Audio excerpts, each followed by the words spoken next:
Hi ma'am. Ngasi di mo ka aigi ani suba blog hai tare ko. Ani suba blog amu pura laksare.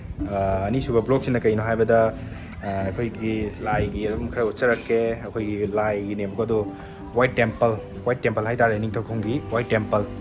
White temple se ucharake ma'am da do koi ngasi lai se batai. Lai se batavne na lai gi cha ke ka thong ba du ke ga tawdo ma'am khara rum ucharake ma'am asina gate kine sining to khong one number 9 adigi kano dane bazar ri changa ko sira daman do na changpham ni ri changlani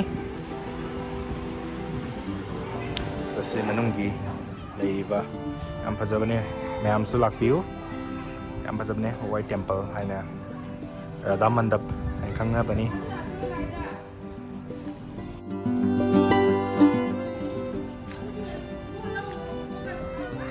Hai ada sini ngo jangan ni sila sohan jangan lei ada lagi sila semua mandir sagali male mandir sagali moi sida ais oh sagar tai mal moi yang pasti sida jangan ni sang ngi ngasi ko ma'am asihina khaigi photo bude hai style tok da mi yenge ta yenge nang no ko asina manung ni ma'am exang ko ko am phaja bane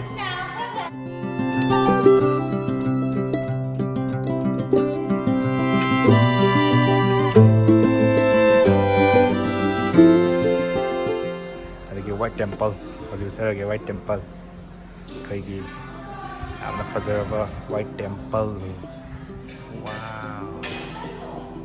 Sige, lai se ba tau ba kangbu sing nong magi sa thong ne. Adagi. Silai bane. Adagi sina white temple hai done ko. Adagi am father. To sina Mahadeva gi kenoni.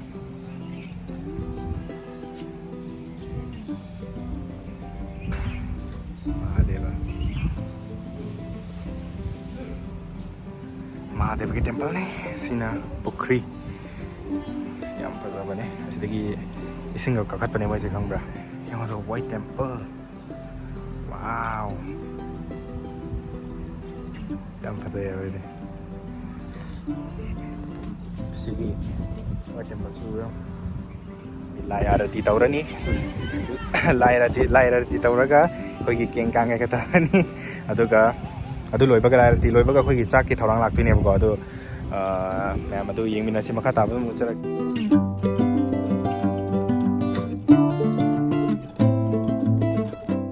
loi re kuchu ka du ma'am ji arti tarok tore moi arti taw dame ready tawri kan post kan na se mi mai gi je si like no king na ba yengela kai ko photo na te ahora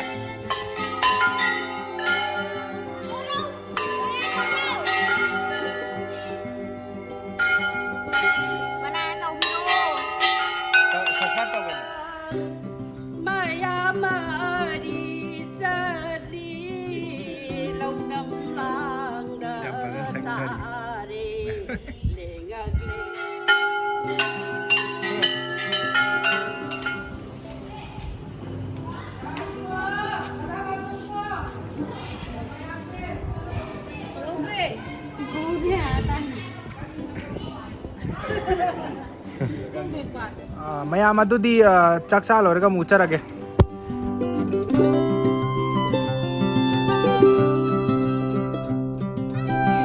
maki makai se mi khara rum pula cha balai se bai se diko dum pick pala khas nam ni nang mayam adudi cha lorga mu charage ma'am sab lore pugam thale hawe matheliam hawe aduna ngai biraga di like miam hai ne si miam hai ne ba ha rồi kì subscribe to biram lo adu like to biram ya re selo selo ke ko ma'am tham dere